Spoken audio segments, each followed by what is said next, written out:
So you've made 10 projects and 8 of them are female-led for a franchise that is built on 12-year-old boys' fantasy. It's weird. What they did to John Boyega, it is the most egregious, disgusting, filthy thing that I can think of. Basically, the Acolyte thing getting cancelled. So basically, the Acolyte new Star Wars show had one season, divided fans, mixed reactions, and Disney announced that there will not be a second season. I think her name is Amandla Stenberg or something, the lead of the show. She came out and said that she wasn't surprised. Amandla Stenberg? Yeah. Oh, wasn't she in like a... I didn't watch Acolyte, so isn't she like... She was in... What was that movie called? I don't know. But she's like mixed race, right? Yeah. Yeah. She was in like a movie. I didn't watch Acolyte. Look, let me just put it on the table so everybody who's watching this. I didn't watch Acolyte because I haven't watched anything to do with Star Wars since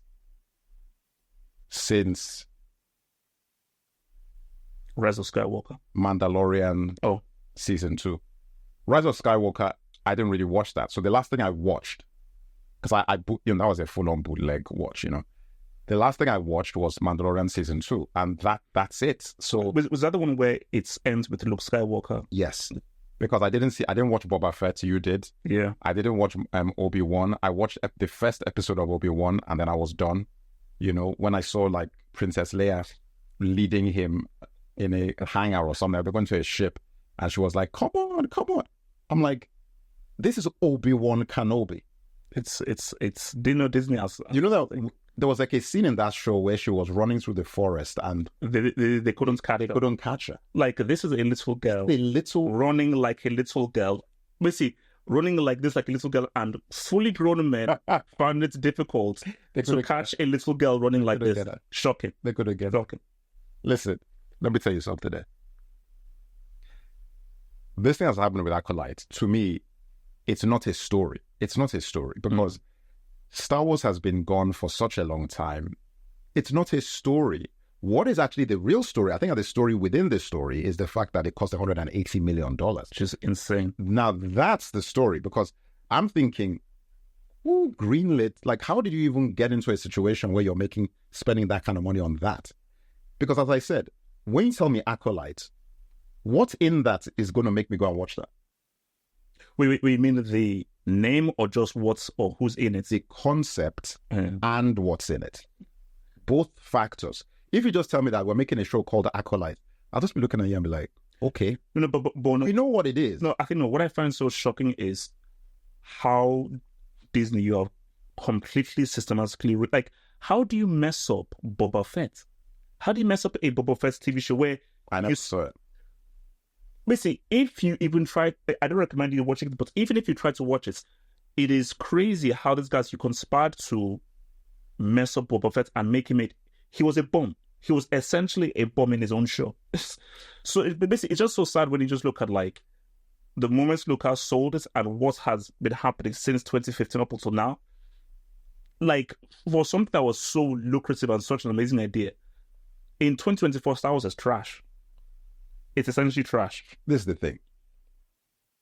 What is really unbelievable, I think, is the fact that there's any Star Wars product that cannot get past a season 1.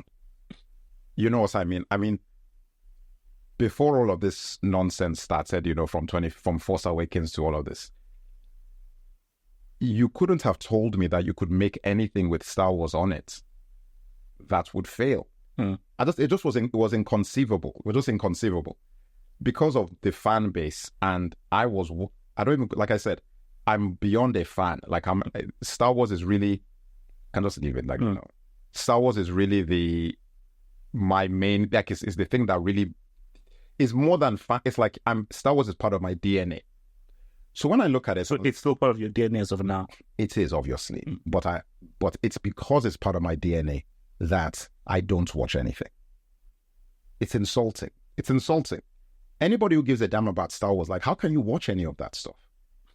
You know what I mean? Like, if you're for real, because I look at all of these jokers on Twitter and social media talking nonsense. Oh, I love this show. I let all these haters, these man babies, Where were you when Star Wars was really was Star Wars? Where were all of these clowns? And this the bigger factor. If so many of you like it, it wouldn't be getting cancelled. You see what? If this is not rocket science, like if there were enough people in the fan base, because you guys make a lot of noise, there would be a lot of you watching it, right? Yeah. Because most of the people who make noise about people complaining about Star Wars going in the direction that it's gone in, a lot of them don't even watch this stuff. A lot of them they have a bigger issue with the gender wars or the feminism thing or whatever it is that where they're arguing about on that particular day than the actual material itself. That's the crazy part. So for me, it's like, as a Star Wars guy, it's sad. Obviously, it's very sad. And that's the reason why I've disconnected from it completely, because it is depressing. I don't watch anything to do with any new stuff with Star Wars, nothing. So my thing, the question is that, how do you course correct? How can it be saved? Because I told you before we filmed that the next big thing now is the Rey movie, which is stupid. Which is stupid. Let me ask you a better question. Let me ask you a key question. Please. Who's going to watch that? I have no idea. No. That's a real question. I'll tell you, no. Okay. The people who are living in denial and who are desperate to see Star Wars still be a thing, where you don't want to watch it, but you feel you have to watch it because you feel that it's your duty to keep Star Wars going. Clearly, they are not. If they can't keep a TV show alive, they're going to get a movie to make money. You can't even keep a TV show alive. So for me, it's like, what are you even talking about? There aren't enough people. There are not enough guys and women out there who think the way that you're even talking about, that are going to make something like a Rey movie successful. Second of all, what's Rey going to do? She's Jesus now or something? I have no idea. Like what I was saying, like there's nowhere left for her to go. She beats everybody. She destroyed she decimated the main villain in the first film. In the first film this is what people don't understand, is that Leia was a great character. There was no such thing as like, oh my gosh, Leia was just a woman who just was not. She was a great character. So why did you need to make Rey a demigod? Rey. She might as well be called Rey. Why did you need to make her a demigod? Rey. But look, it's like, my thing for Star Wars is that it's listen, it's over. It's finished. And people don't want to see. People don't want to accept the fact, and like it's hard to accept because Star Wars is literally one of the greatest phenomenons ever. It is the greatest. So no, in media, in movies. In movies, media, it's the greatest phenomenon. I still believe it's the Matrix, but what are you talking about? That's my view.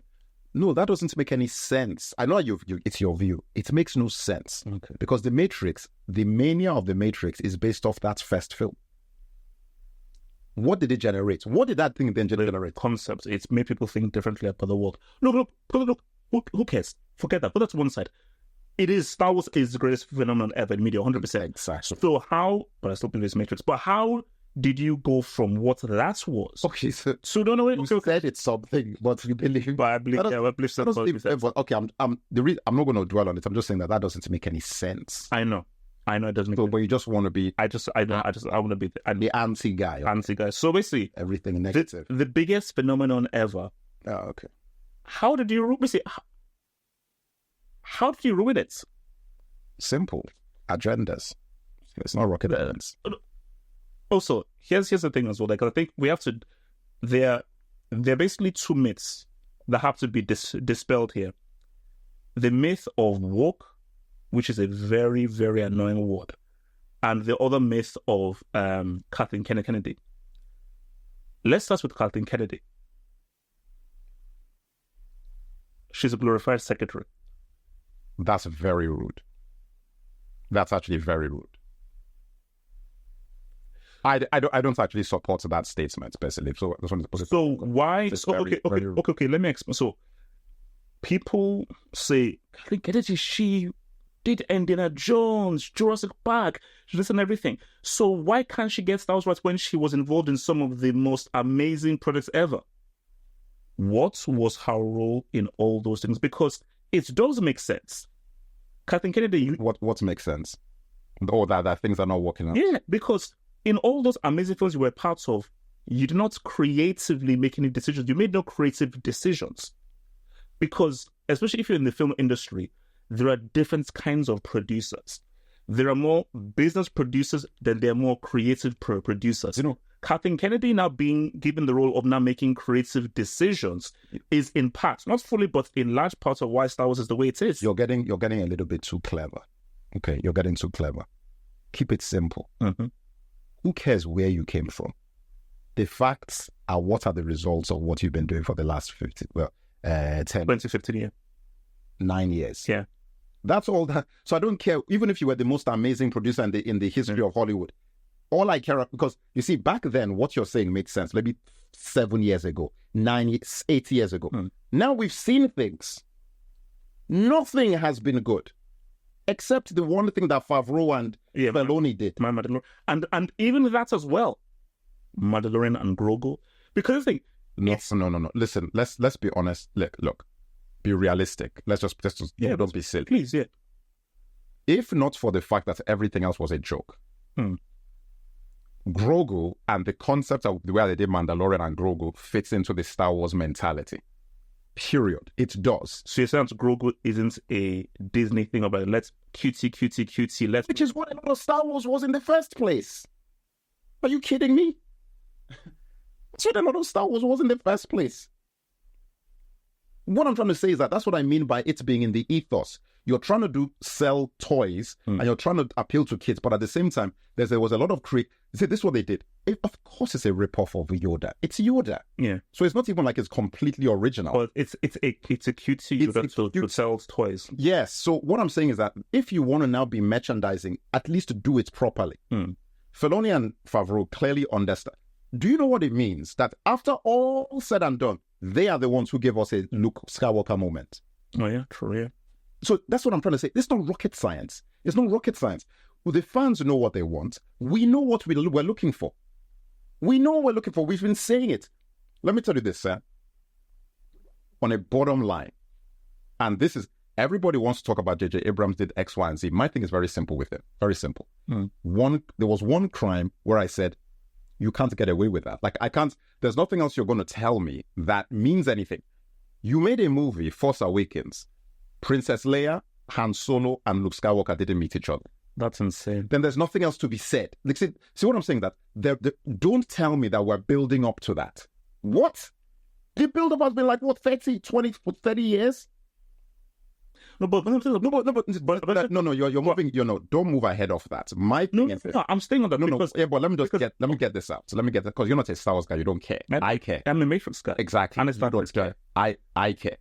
I know the films are good. Yeah, but you don't. It's not your thing. You don't. No, it's not my thing. But the films are good. The death of Star Wars has messed me up. Like, it's actually gotten me. I'm now I'm lonely.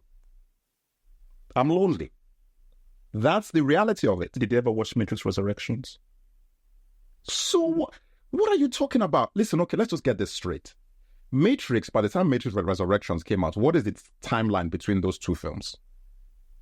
2003 and 20 years. Yeah. 20 years. In between which, there were like games and all sort of rubbish that was coming out with Matrix, right? And on top of that, the guy was doing John Wick and other things. For Star Wars people, there hadn't been a new Star Wars thing since bloody, what do they call it?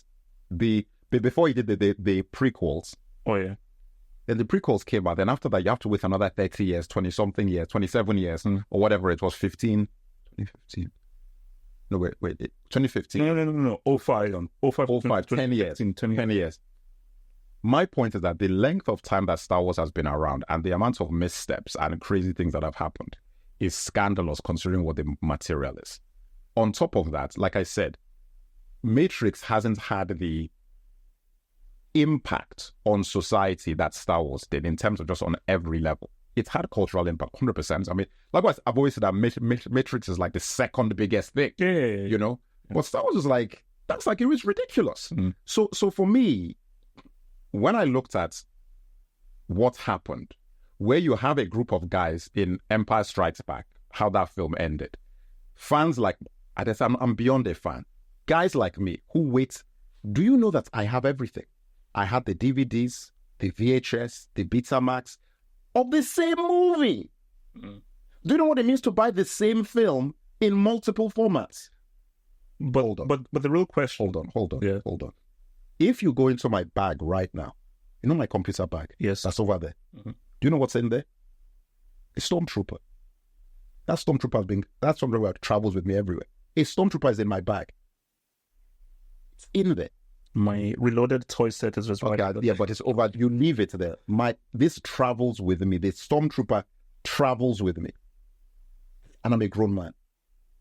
Okay, no, we can't believe I'm a grown man. No. My point is that because there's other guys who are going to be watching this video, if anybody sees it, because actually we've just come back. Yeah, we're going to watch the video who do not understand what it means to be a Star Wars person. If you play, there are certain tracks you play that have got to stand up like national anthem for Star Wars, like national anthem. Everybody knows that Throne Room from Star Wars A New Hope is the Star Wars national anthem. If you play that song for certain people, they have to stop what they're doing. That's not a joke. Anybody who's listening to this who's a Star Wars guy, when they play Throne Room music from A New Hope, do you stop what you're doing? That's a litmus test. There is no way that you're going to play that track that I'll just continue doing what I'm doing. That's a key. Because there's only one other song that does that, and that's Superman the movie theme. Shout out to John Williams. No, and not even the theme. Jonathan Kent's theme. When he had his heart attack. And then Luke and Clark Kent had to now go to Fortress of Solitude. That particular track. See, now, when you play that track, when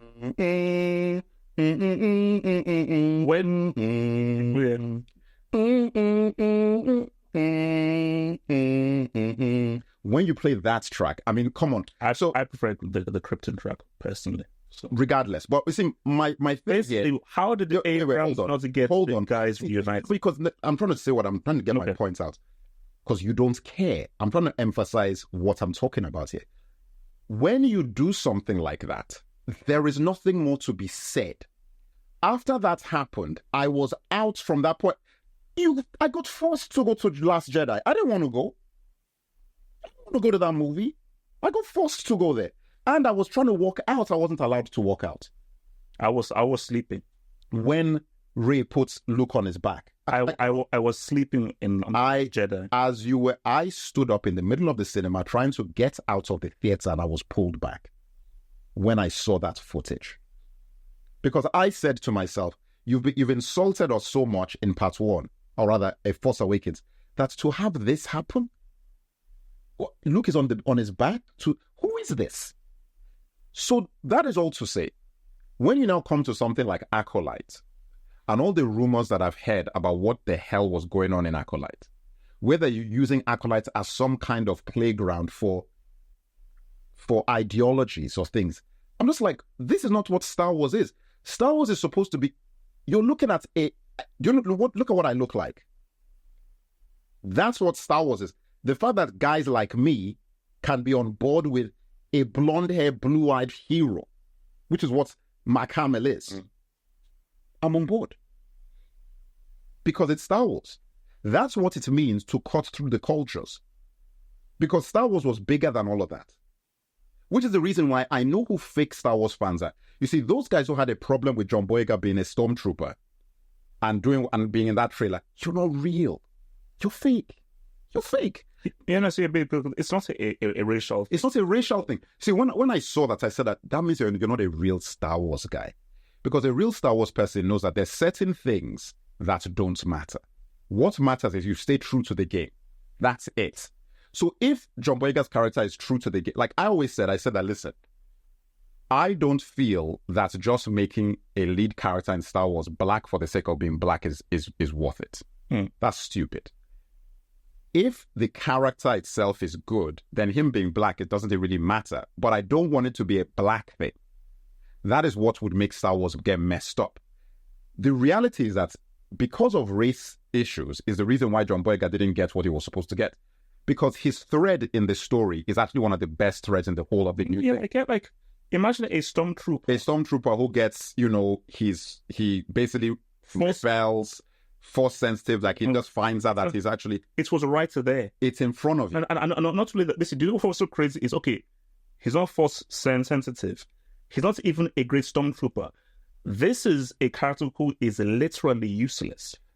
Yeah, but we're not going down that path. Yeah. My path is more to do with them having things in front of them that they didn't do. And then you're now trying to talk about race and being equality. You can't have your cake and eat it too. All this stuff, I don't need to watch Acolyte to know what is going on in that project. I don't need to watch it, because when I just saw the comments, I'm like, oh, I already know what's going on. Once you come and promote something, by promoting it by saying a woman is doing, I'm like, what does that got to do with anything? It's stupid. No, because once you're promoting it that way, I'm like, no. All I care about is what's going on in the show, like what's happening in the story. I think basically the issue with Star Wars is everything is agenda driven, and you're just trying to force an agenda where it's women, it's diversity. Who cares about diversity? Why is diversity even on the table? Who gives a damn? Who are the characters? What is the story? What is the plot? I couldn't give a crap whether it's a woman. I don't give a crap whether a woman is writing the show. I couldn't give a damn. What's the story? Well, this is the thing. No, true. But I think that's because everything has now become an agenda-driven situation with that franchise. There is no getting out of it anymore, because the things that have now been done for that... And you see, this is the sad thing. For you to even be saying it's an agenda-driven thing when you're talking about things that should be the case anyway. Like, you shouldn't have a situation where women have no place in a project. You shouldn't have that. You shouldn't have a situation where you don't put a woman there. She's a woman. She can't be in it. You shouldn't have that. But when you now create a situation where you're sort of jerry-rigging, basically, this way you think about it. You're looking for the outcome instead of the opportunities. You see what I'm saying? You want to engineer an outcome. The outcome is women are in all the lead roles in the thing. As opposed to, what is the story we're telling? And does it organically come about that a woman would make the best version of this story? That's really what you want to happen. So that, for example, there's some stories that it just doesn't even make sense for a woman to be in this story because of the way the story goes. It will be very difficult to make it a believable thing. Because when you're looking at this, I'm like, listen, Star Wars is a family thing for little... It's like George Lucas said, it's for 12-year-old boys. That's what he said. It's a fantasy. It's a 12-year-old... No, but he said 12-year-old boys. So that's a very specific thing. And when you look at what Star Wars was, that is really what it was. So if you're going to make a thing like Acolyte, which I believe what you said was a woman's female thing or whatever, apparently from what you... Yeah, well, the lead character is female and is like... You said that who directed it or who made it. I didn't see it. Yeah. What I'm saying is that from what you were telling me, I said once you do that, there is a certain percentage of the Star Wars core fan base who isn't interested. It's not because they're misogynistic. It's not because they're anti-woman. It's not because of any of that. It's that there's a reason why you go to Star Wars. Those same guys are big fans of Ripley and Alien. They're big fans of Sarah Connor and Terminator, like myself. So if you bring those out, they're not averse to female action heroes. It's just that they became fans of Star Wars, not for... There's a particular reason why you're a fan of Star Wars. Like, Luke Skywalker's a big deal. If you ask guys to name you, they're top people. Every Star Wars fan likes Princess Leia. None of us are going to watch a Princess Leia show. I'm being dead serious. And that's, as you see, and that is the dark reality there. Because Princess Leia is a great, amazing character. Amazing. Superb. Princess Leia show. Nah. Like, nah. I'm like the realest Star Wars guy out there. And I'm telling you that if you made a Princess Leia show, if Luke is not involved, I don't want to watch it. I'm not going to sit there and watch that. A Princess Leia show categorically has to have Luke Skywalker in it. And also, let's be real. And then I'd watch it, by the way. If it was a Leia show, but then Luke is involved. Yeah, like, listen, now, let's be real now. This, I don't know whether you agree or disagree. Like a Han Solo show. People will go... I'd watch that, man. Yeah, you'd watch it. If it was good. But essentially, it's about that lightsaber. It's about the Force. That is the stuff. Yeah, but see, there are other uproots and there are other things where it's like spaceships. But the heart and soul of it is the Force, and that's bloody light. But you're shifting. Yeah, but this is what I'm saying. See, because you're not a Star Wars guy, that's what I'm saying. You're not a Star Wars person. That thing that Lucas said about it being a 12-year-old boy's fantasy. My favorite character in Star Wars was Han Solo. Luke Skywalker is beyond, so I don't even call him favorite because that is like beyond favorites. That's like he is Star Wars. So when I take him out of the equation, it's like that is obvious. So I said that, okay, who's my favorite character? It was really Boba Fett and Luke and Han Solo. Between the two of them, those are the two characters that I liked because they seemed more accessible to me. Because Luke was just too much. It was like, that's too much. I'm never going to be like that. I can never be that. Han Solo was more relatable. The points I'm making is that because it's a 12-year-old boy's fantasy, they will always gravitate to the Han Solos of the world, Boba Fett's of the world, and obviously Luke Skywalker is the epitome of that. And before Leia, Lando. Yeah. That's just how it was. And also, let's be real. Okay, and let's be key right now. How many women are actual real Star Wars fans? There are. No, they exist. No, they exist. I didn't say that they didn't know. They didn't really hear what I was saying. No, I do hear. I didn't say that. I said how many. I didn't say that there are no. Of course, there are hardcore female Star Wars fans. My question was how many female Star Wars fans, real Star Wars fans, are there? Not enough to ride a franchise. There we go. That is the point with all of this. The reason why this is a big mistake in general for the entire franchise is not that there are no female fans out there. No, this is the fundamental problem and why Acolyte got cancelled. This is it. And this just take this to the bank for anybody's watch. Take it to the bank and check it in with a check. Not going to bounce anyway. It's going to you get cashed. Take this to the bank. George Lucas made a show for 12-year-old boys. Therefore, the DNA of where the fan base came from is tied to being a 12-year-old boy. Those 12-year-old boys are now 40s, 50s, and 60s grown men. Okay? Really 40s and 50s. 50, they're really in the 50s. People in their 50s, if you're in your 50s, you're the real Star Wars guys because you were 12 when it came out. If you're like 55, 50-something. Now, those group of people had children, right? And then they conveyed Star Wars to their kids. And there are many girls who like Star Wars, but the real essence of Star Wars is the 12-year-old male fantasy of swashbuckling hero. That's the core. And there was a princess, who is Princess Leia, who was tomboyish, but she still needed rescuing because it's a princess and the prince and whatever rescuing the princess. So what, right? Nobody had a problem with that in the beginning. Now, the reason why you have a franchise, the reason why this thing is a juggernaut of what it is because of those 12-year-old boys, and specifically white 12-year-old boys. You see this knucklehead sitting here? I'm not the core fan base of Star Wars. I'm an usurper. When I say I'm an usurper, I'm one of those tangential guys because I'm black. Star Wars fans are white. The tangential guys are white males. The white male is the Star Wars battery. Like those guys are the reason. Without that demographic, Star Wars is dead in the water. And which is why, and let me just go off of that. Wait, if you don't break me, this is a big talk that I'm trying to talk, then I'm going to keep quiet. Don't break this lie. Now, they're the battery, okay? The white male is the battery. When you now want to resurrect something, Georgie Porgy came out and he did the sequels. Did he mess anything up? No, because Georgie Porgy knows what he's doing. Why do you think Anakin is still the hero? Because he understands. It's like, listen, I'm going to bring Amidala, I'll bring all of these other guys, but the main character in this thing, I need to have a guy in there because the essential fan of Star Wars is still the 12-year-old boy who was at that point in his 40s, 30s. You were in their 30s, in the 90s. Those guys are the real fan base. Okay. We always knew as fans that when the sequels was going to happen, it was the twins. Princess Leia and Han Solo's children. That's what we always thought was going to be. And I was like, oh, one of them is a girl, one of them is a boy. Again, the balance, which is what Lucas was going to do, is that you've got to have a dude in there. Yeah. Because the fan base, he knew that Star Wars fans need someone to live through. He needs those. There's someone to identify. Yes, we need, that's what we require. We don't mind there being a woman who is also a partner to, but we need, because we're living Star Wars vicariously through a male protagonist. Fast forward.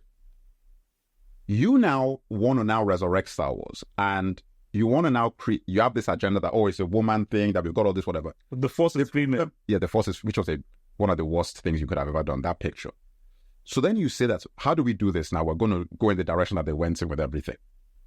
The problem you have is that you are alienating your core fan base. You're alienating, and the DNA of the project you're trying to use to do this isn't built for a female fan base. It's not built for that. Because the kind of behavior that Luke was behaving, that is not very feminine. No. The kind of behavior that Han Solo was exhibiting is not feminine. Lando, reckless, swashbuckling, manic, ridiculous behavior, which we love because we're men. That is not something that is feminine. It's not female. Females more in touch with your emotions, more sensitive, more thoughtful, more pragmatic, all of these things. That is incongruous with the essence of Star Wars. So when you now try and make all of these shows like Acolyte, which I didn't watch, and I hear the kind of things they were doing in it, it sounded more like Twilight or Hunger Games. I'm like, you don't put that stuff in Star Wars. Guys just want to see fighting, and they want to see heroic acts. Like, this is what I'm saying is, like, it's very simple. So the problem is that project after project in this new phase, you've consistently tried to take a Ferrari and power it with a Skoda engine. Oh no, actually better yet, take a Skoda and try and power it with a Ferrari engine. Or, you know what I'm trying to say? Mm. Basically, you're trying to put the wrong engine into another kind of vehicle, and it's not running properly, and you're trying to figure out why it's not running properly. And then you're blaming, when you see a fan like me or a Star Wars guy like me, and I say I don't want to watch Acolytes, then you say that I'm a hater. I'm like, no. And you're misogynist. Yeah, I just don't like it. I don't feel like watching that. There's nothing. I saw the TV spots for that, and I'm like, why would I watch this? There was another show that came out with the woman, Ahsoka. I was like, why am I going to watch that? When I saw the trailer, I'm like, I don't think people understand. The real Star Wars guys, every word I'm saying is going to be entering their body, their soul. If you're a real Star Wars guy, you know exactly what I'm saying. When you saw that Ahsoka trailer and you see the Acolyte trailer, you see that sort of stuff, you want to watch it, some of you. Because for me, I'm like, nah, man, it's not for me. But you're like, it's.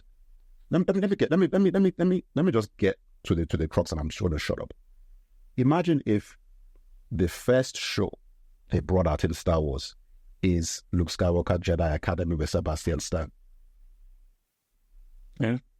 I rest my case. The first show, not Mandalorian and all that, the first show that they brought out was Sebastian Stan as Luke Skywalker Jedi Academy, and how he set up the Jedi Academy. No, but that's obvious. It's not rocket science. It's not rocket science. No, but actually, you know what?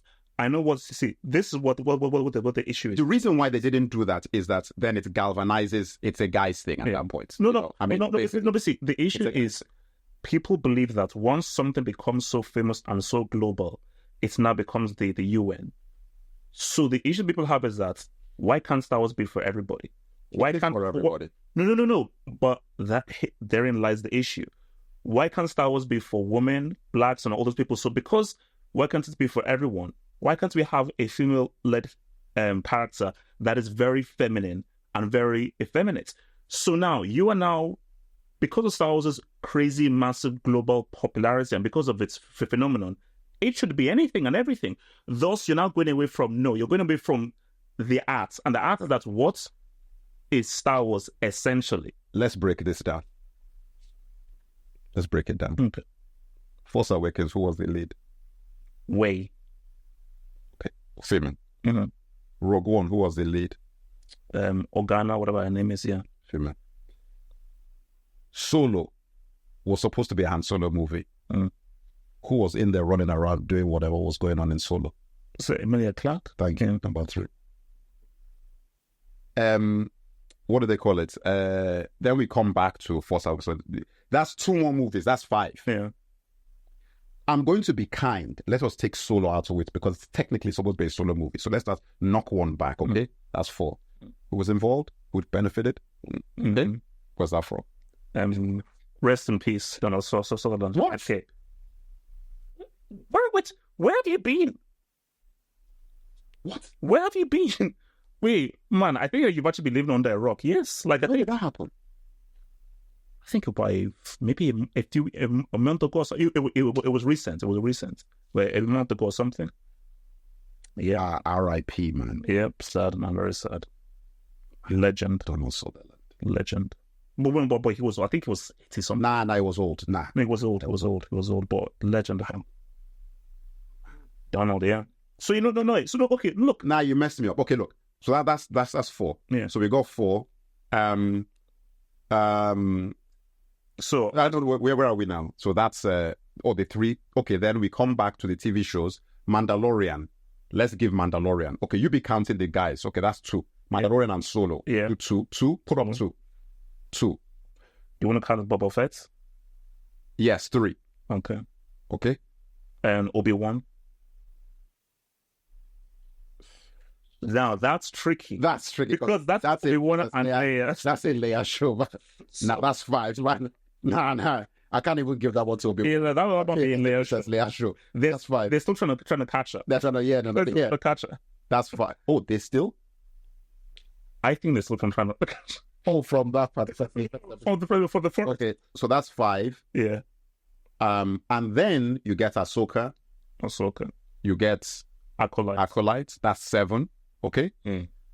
And then I gave you Mandalorian and those you took those 2. Yeah. Mandalorian and so Boba Fett. And Boba Fett. Yeah. 7-2. It's crazy. 7-2. And the next big thing is a Rey movie, potentially a trilogy. That's 8-2. I mean, so you've made 10 projects and 8 of them are female-led. For a franchise that is built on 12-year-old boys' fantasy. It's weird. That doesn't even... Do you know what you should have done? It should be the inverse. 3 of the 10 would be female because you're trying to usher it. Yeah. But the base thing is 8 of those things are dudes. Yeah. In the classic sense of heroes or whatever you've been doing. I'm glad we just went through this. And that just really drives it home. 8 of the shows. And let's say we just want to dash them, Obi-Wan. Just dash. That's 3. That's 7 of 8. Of 10. That's still crazy. And we know that we can't give them Obi-Wan. I mean, after what I watched in that first episode, I was like, come on, man. It's a Princess Leia show. He's a custodian of Princess Leia. This guy just looking after her. I think it's ended with Leia. I didn't get past it. Yeah. It ended with her. So, and you know what? This is the key. And I keep saying this. Obi-Wan show came and went. Who's talking about it? An Obi-Wan show with Ewan McGregor in it. Ewan McGregor. And that thing, it's just like, see, that's when I was like, okay, no, that was when I knew that Star Wars was screwed. You got Ewan McGregor back. He performed exactly the same way. It was great performance. You brought him back and you somehow messed it up. Then you know, okay, now you now have an issue. Because if you can mess up an Obi-Wan TV show with Ewan McGregor... And the reason why Obi-Wan got messed up is because of the agenda. You were not going out there to make Obi-Wan look good. It was not about that. Because if you made a show where your focus is, I want to make Obi-Wan look good... Why does Leia have to be in it? I'm sorry, what? No, she's got to be in it. No. But... She's got to be. But not like that. Not in the beginning. And also, it was like, why is it a show that is primarily about him trying to, protect her? Where she is central to the... That's what I'm trying to say. That's it would be, you build up to that. Where that is like season 2. Then you have... Do you know what was so crazy? Then you have somewhere to go. You end season 1 where he's got this mission that he's got to take on. Because the thing is that, look, I get why they did it that way, because to be honest, if you go into an Obi-Wan thing, he was left with the baby. So I understand. It has to be, in a way, like you can't... He's got to be looking out for her. So let me take a step back and go away from what I just said. Let me retract that. It has to revolve around protecting her. Because that's the whole point of what he was doing all those years. Checking up on her and everything has got to. But the problem is, because your focus Like the way that I would have done it, like if I was looking at something like that, is that in order to give you some rope, start when she's a baby. You see, the problem is that they wanted to make her a character, so they started when she was a grown kid, like an actual kid who could talk and perform. You don't want to do that. Start when she's a baby to make the first season about him running, that's going to survive. Therefore, by the time you then have a season where she's grown up, you've given Obi-Wan his due diligence. Yeah, but I thought that was the idea that... Well, they didn't do that. It's an Obi-Wan show. I'm finding out about Obi-Wan. That's what was so... It's like, it's so everything weird. I tell you is that it's not rocket science. When people do the things that we've seen them do, it's because you have a goal. There's something you're trying to say. Because what we're saying, it doesn't take a genius to work it out. You're doing the other thing because you're trying to make a point. That's why you're doing it. And I don't think that the money is I think the money is immaterial, because for you to lose this amount of money, like to be spending this kind of money and just throwing it away, clearly, whatever it is that you're trying to do matters more than your bank balance. Clearly. Like, I mean, you don't spend 180 million on something and then scan it after the first season. And then when you look at what you made, everybody can just tell you that, what made you think this was going to work? Because the point we've just talked about through this episode is, when you look at who the fans of Star Wars is, there are not enough people who are down with this whole situation that you're doing to support something like that. Okay, so then my question is that why then? Why invest that much money in something like this if you know what the demographic is? I think that because they overestimated the fan base that could come and support it. It's an overestimation. That's what I think it is. So maybe the idea is that Star Wars is so big and so global that it will find its... I think that they were trying to use Star Wars to actually change society. I really think so.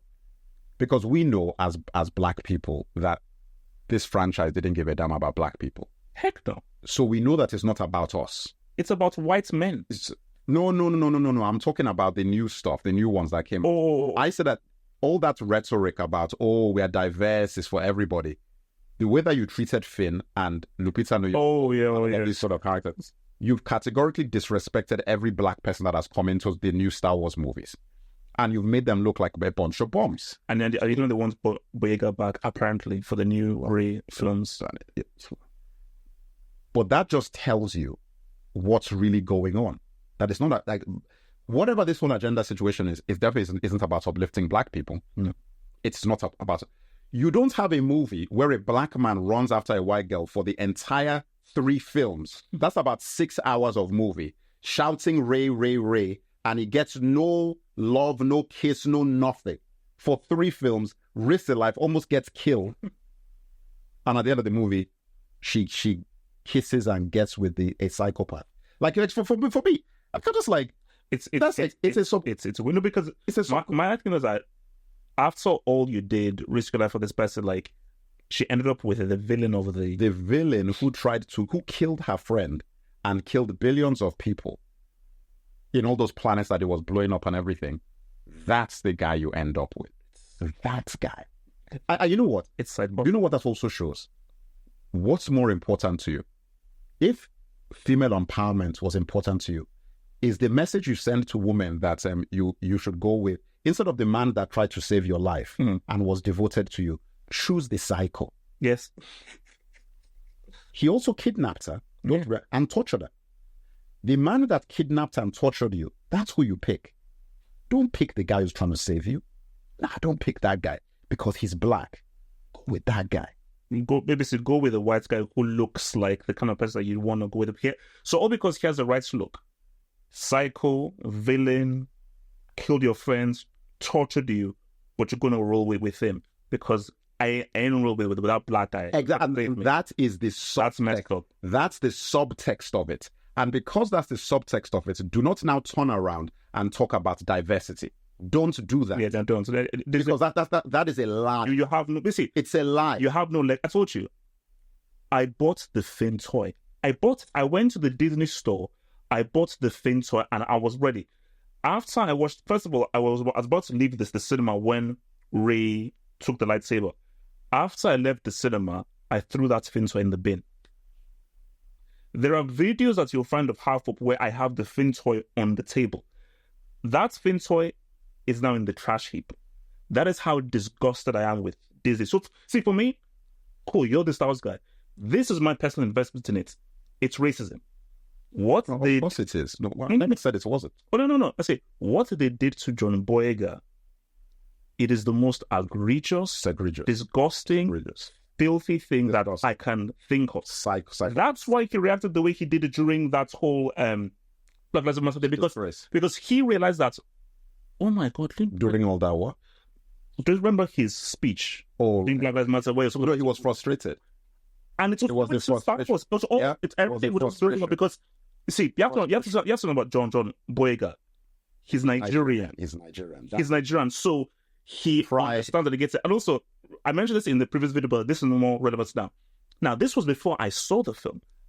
I was hoping to be wrong. I said to John Boyega, I tweeted to him that, man, I hope that they don't have you running around after this white woman and everything like a slave and everything. And he blocked me. Justifiably so. I thought I was going to be wrong. I ended up being right. Yeah, but he probably knew that you were right. Which is why he probably... So my thing, I need Star Wars to fail. Not because this is my view. Lord of the Rings, Back to the Future, everything. The best trilogy of films is the Star Wars films. I still believe that is the best. It is. Beginning, middle, end. No, because Return of the Jedi. I still like Return of the Jedi. But it's not. What's a better trilogy of films than that? Beginning, middle, end. Lord of the Rings. No, it's not. Return of the King. Nah. Return of the King is a more solid third film than that had eight endings. I don't care about that. My point is that Return of the Jedi. Do you know how much of that film is not watchable? A lot, but all that Ewok stuff. The only thing is the speeder bikes. The speeder bikes is the only thing worth watching. That's entire section of my favorite scene in all. No, sorry, one of my favorite scenes in all three films is the last scene with Yoda in Return of the Jedi. That's one of my favorite scenes in all three of them. That's fair enough. We're talking about the film as a whole, and I'm saying that you can't have a film as a whole where about 30% of the movie is unwatchable. No, okay, look, that's not Samuel's point. See, I still feel that's the best trilogy of films. But the point here is, I need Star Wars to fail for Disney. Not for Star Wars and for real Star Wars fans. I need to fail for Disney because what you did to John Boyega, what you did to Lisa Mary Tran, what you've done... That was very unfortunate. Is that what you've done to the guys is like... to the point you made, don't you dare come and now say you are diverse. You're racist. And you proved you're racist by what you did to John Boyega. But the thing about it is that those two characters, like I said, it just says a lot because the Lisa Mary Tran. Like I said, do you know when I knew? I knew in the beginning, like when I watched it, I said that, no, this woman is actually very good. When I watched the film, I said that the character is messed up, but this woman is very, very good. Yes. Because she really understands what Star Wars acting is. Like she knows what kind of film Star Wars is. So the way that she was acting, I said, man, if her character was good, she should be one of the best characters. Yeah. Like easily. And people looked at me and thought I was psychotic. And I said, no. This woman Rose, this character Rose, if the character was better, like was more dignified and had a better role, the way this woman is acting, the actress, her skill set, she would be one of the best characters in this movie because she was very good. The dialogue was messed up. The situations were messed up. Everybody was like, you're talking. Now, in my opinion, she got set up. You dumped all of this trash on her. You made her look ridiculous because I saw what she looks like when she went to the premiere. And it was when I saw her premiere dress and when she was going to the premiere, I said, you guys are a bunch of bums. When I saw that, I said, you mean that she can look like this? And this is what you did to her in the movie? Yet you made Rey look the way that she looks.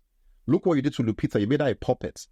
There is literally like an Oscar-winning actress. Let's not. I don't want to go too deep into that. But my point is that in this entire movie, you cleared a path where the only attractive, feminine, not even feminine, but just exalted female is Rey, and every other woman of color that comes into her orbit is just denigrated physically, just in terms of what they look like, their personality, everything. And I'm thinking about I'm just like, you know what? You guys are very tricky. This is actually very, very tricky. Because then when people attack these characters because the characters are messed up, you then call them racists. But the reality is that you deliver them messed up characters. Now let me make a point to you. I'm going to make a point to you. A lot of you guys have seen a film called Deadpool and Wolverine, right? Yeah. Go and watch the reaction in cinemas when Blade came on the screen. Go and watch the videos on YouTube. White men. Go and look at their reaction when Blade came on screen in Deadpool Wolverine. Let me explain something to everybody who's listening to this. There's a lot of white fans out there. They're not racist. They're simply led astray. They're not racist. Quality is quality. Quality is quality. Quality is Those quality. guys, all they care about is quality fandom, quality material, and they're being led astray. They're not racist. What they don't want, you see, they're not sophisticated enough to articulate race bending and all that sort of stuff. So when they see you make Superman black or make James Bond black, they react emotionally. And then people call them racist. But the reality is that, no, they know James Bond is white. They don't want you to bring this whole ideology from the world and just impose, because they've grown up wanting to be James Bond. You see what I'm saying? And it's because he's white. That, to me, is fair enough. The issue is that black people didn't have heroes.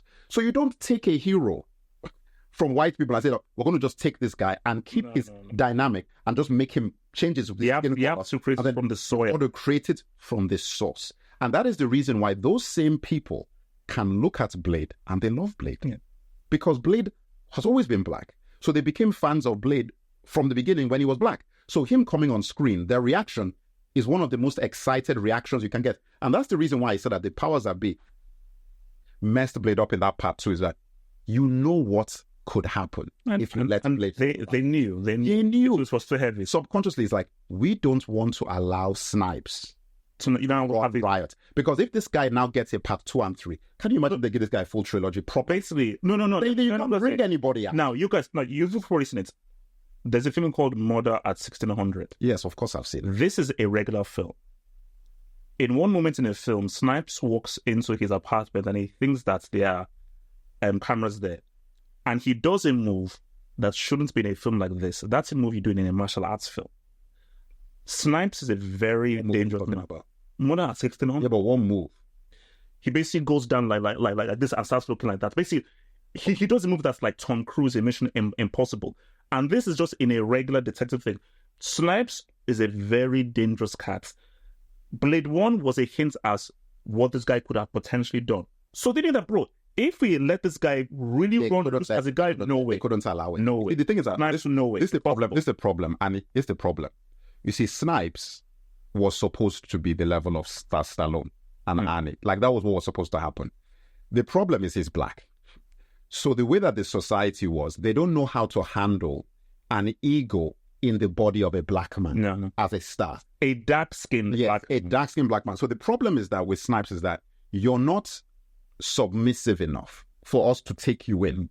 You're too masculine and you've got an ego. He has, which is what you're supposed to have as an action star, which is what Stallone was, which is what Bruce Willis was, but you can't which have is that what Arnie was. But you can't have that for a black person. And that's the reason why Carl Weathers sort of survived, because Carl Weathers is a weird one. We know what he could be. Yes. But he's very friendly. And he became friends with all of those big stars. And they just let him skate out. He didn't have a huge... He never had his... He doesn't have a huge ego. Because my thing is that, imagine if John Boyega's character, Finn, was a stormtrooper. Just a really good stormtrooper. And a stormtrooper who now deserted, but he's a great soldier. He'd be one of the most popular characters in the whole thing. Yeah, but obviously, and the problem is this, as I keep saying, you've seen Attack the Block. Yeah. You've seen other things. Yeah. John Boyega's personality, if you allow him, then Ray doesn't matter anymore. Then that's the problem. You have a problem. You see, that's the issue that they all have. The problem, the reason why you can't let Lupita be a physical being in Star Wars is look at what she looks like. If Lupita Nyong'o was done the way she should look, give her short hair, not extensions, all of that sort of rubbish. Make her look the way that we know she can look. And give her a lightsaber. No, it's looking at Ray at that point. That's what you can't have that. You can't have that. That's the reason why you got to make her a little 2-foot puppet with the goggles. That's why you've got to do that. Because you cannot have a dark-skinned black woman who looks as amazing as Lupita Nyong'o looks, running around the galaxy, killing people with a lightsaber. You can't have that. You can't have that. You can't have that. No, because look, they know. Oh, no, these guys, they know what they're doing. You see, this is the thing, right? Because you know they put that black lady in like one of those TV shows when she was the villain. Moses Ingram, yeah. Yeah, it was, and I was watching it, and I remember when I watched that first episode, when I saw her and everything, and I said, this is not you do. The concept is broken. The entire story, like everything is broken. And they're going to dump on this woman and blame her for what is wrong with, because anybody else in that role, it still doesn't really function. So people now, because she's black, and again, this is where the racist fans come out. Mm-hmm. The attacks on her is racism. Yes. That's just because she's black. Like that's your issue. Mm-hmm. Because anybody who's attacking her, I'm like, this character is an inconsequential situation. Like, she's not even from a legacy thing. It's a created character. It's a trash character. It's a created character. So for you to have an issue with her to that degree, and you didn't have an issue with Mandalorian woman. What's her name? The UFC fighter. Oh, Gina Carano. Gina Carano. You're going to tell me, you knuckleheads, that Gina Carano, you have no issue with her acting, but you have a problem with this. Oh, come on, you're exposing yourself. You've exposed yourself. Because the issue is not the acting. Gina Carano is a garbage actor. She cannot act. So it's like, she's not an actress. No, she's not. So when people were praising, the fact that people praised her so much and praised her, I watched Mandalorian. That character was not great. No. And her acting was even worse. For you to praise that and you have an issue with the black girl, that's your reason. But as I said, not everybody is. Not everybody is. It's so a lot of people, like for example, some people looked at that the right way. The character is messed up. It's not about her being black. So the character is messed up. This is the thing, right?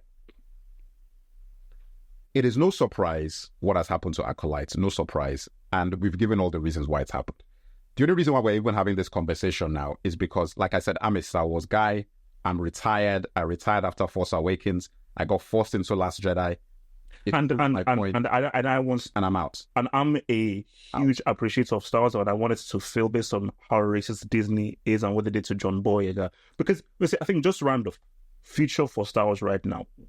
Now we can't get into that, man. I mean, that's No. Basically, just to end it right now, because the next thing is Rey. That's the next thing is Rey's film. Yeah, but it doesn't. What I'm saying is that it's dead, so it doesn't matter. Yeah. There is no future. So we just say about the future, which is why I mean that it's a big conversation. That's like a what if thing, as opposed to what's the future.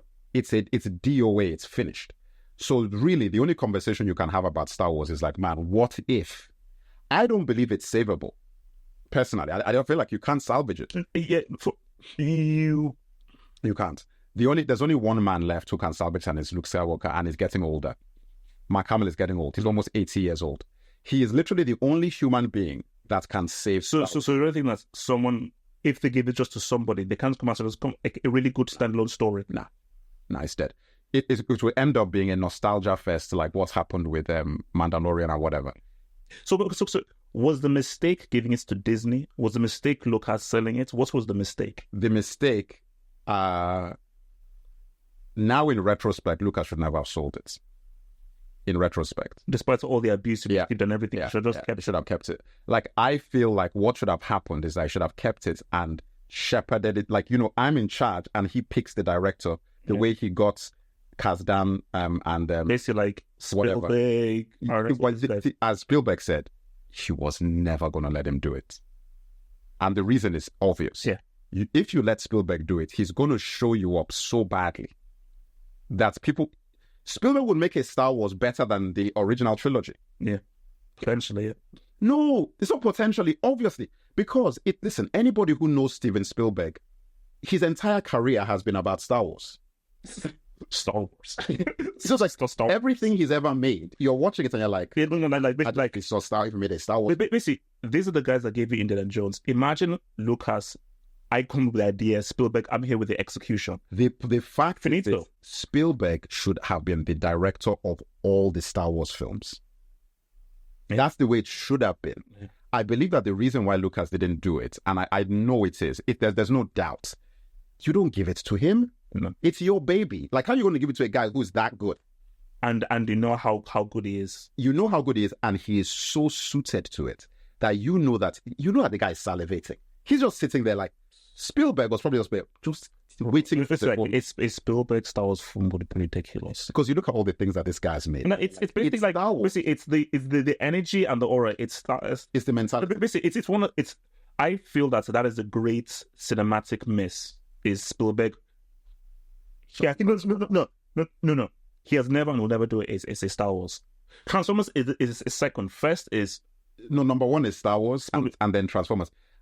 Spielberg is like, the fact he did not do a Transformers movie is sick. That's crazy. The Robot Man. No, I feel it's James Cameron. No, and James Cameron. But it's for me. I think Spielberg, Star Wars, James Cameron. No. And we're going off topic, so we're going to stop here. No. Cameron is serious. Okay? Which is why he understands the deceptive. And he would make a Transformers movie that is something we never even imagined. See what I'm saying? We would never imagine it. No, we never even imagine it. Like, we'll just see something and be like, we never even imagined it. But if you want the real Transformers, where it's got that kiddie magic in it, there's not. Look at what he did with game whatever. What's that movie? Ready Player One. Yeah. Such a nonsense story. You watch that and you're like, when I was watching that, I was like, oh man, this guy, man, just go and do. You're basically trying to do Transformers. Just go and do it. Because he has that element of the childlike innocence, which Transformers needs that. And James Cameron has never made a movie like that. He's never done that's not. It's not what he does. Spielberg does that, and for me, Transformers cannot be. Listen, of course, as an adult, I want it serious, so I'd want a James Cameron Transformers. No, but it's not what it is. No, but a Spielberg Star Wars with Lucas having that would be ridiculous. That is the thing. That's the film. That's the film. That is the movie. And you know what's funny? From where we are standing now, if you want to talk about saving Star Wars, I don't think it can be saved. If George Lucas produced and Steven Spielberg directed a Star Wars film. That's it. And Favreau was involved as an executive producer. So basically, I would not trust both of them. Do you trust them? Do you think? Because it's not. Dave Filoni and Favreau need to be involved. But do I think? No. Do you think that Lucas that can happen before they depart? Lucas and Spielberg maybe. No. Because it's too obvious. It's like it's the obvious thing. And it would make a lot of people look bad. There's too many egos involved. For you to do that, because I believe that Lucas would do it. Because of if you went to Lucas and said, please save Star Wars.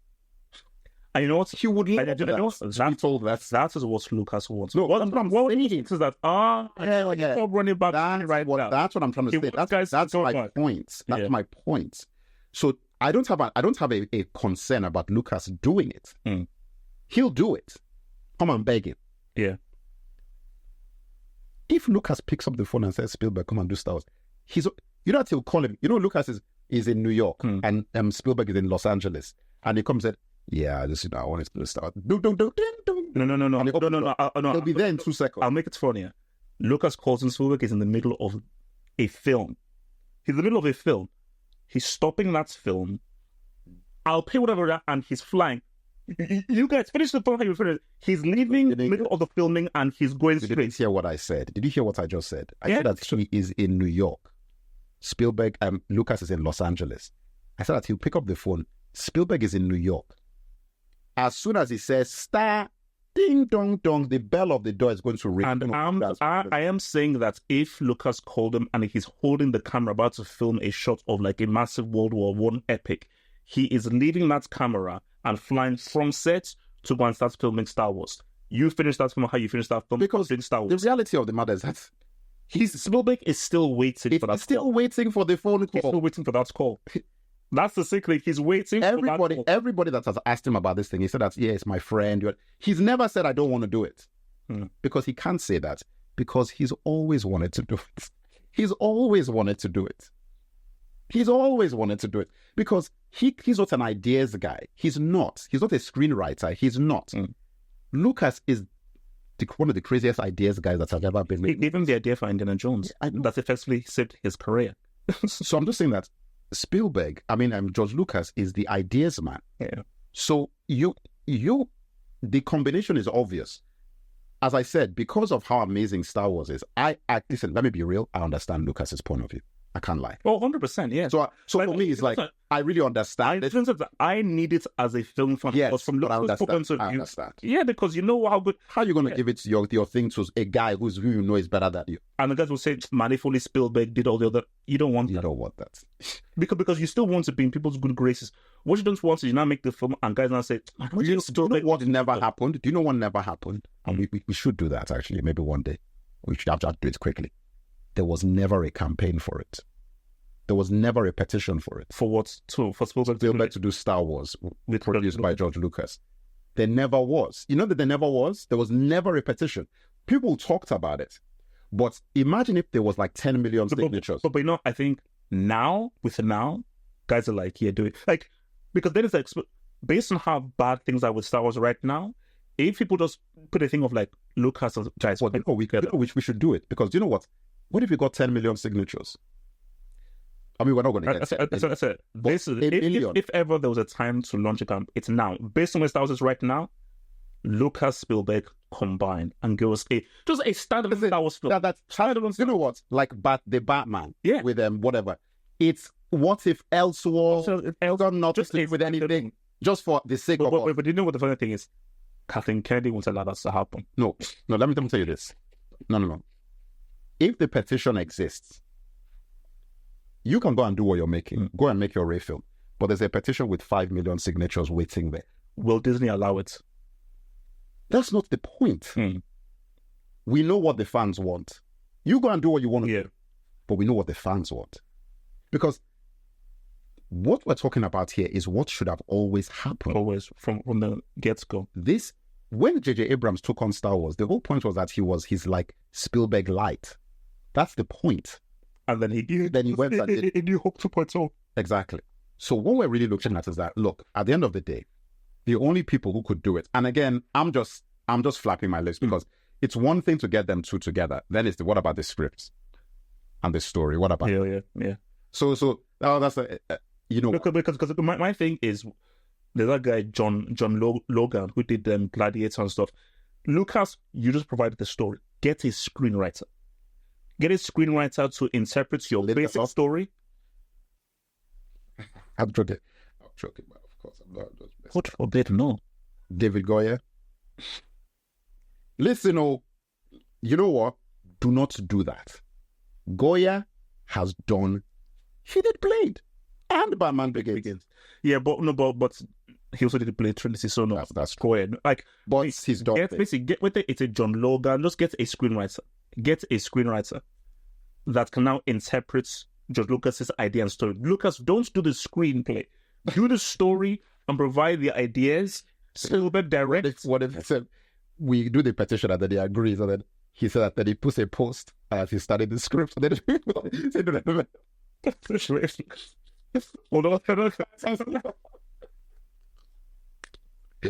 don't know. We brought him back, but please don't. That would be weird. Maybe she just said the conversation. Oh no, because he posts it excited that thinking that we're going to be like, oh, he started the script. And they mostly say like emojis with like face palm. Face palm. There'll be videos. I gotta be like, listen, please, don't do it. Yeah, that'll be messed up. Because it looks to me like, but I thought you wanted to be back. And that's what that's the problem. Because if you bring him back, he's going to write the script. And my thing for Lucas is, Lucas, you are the great ideas man.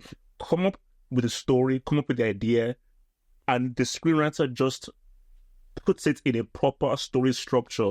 Spielberg directs. That is what saves Star Wars. That's what. Anyway, look, man. All right, guys. Look, we're out of here.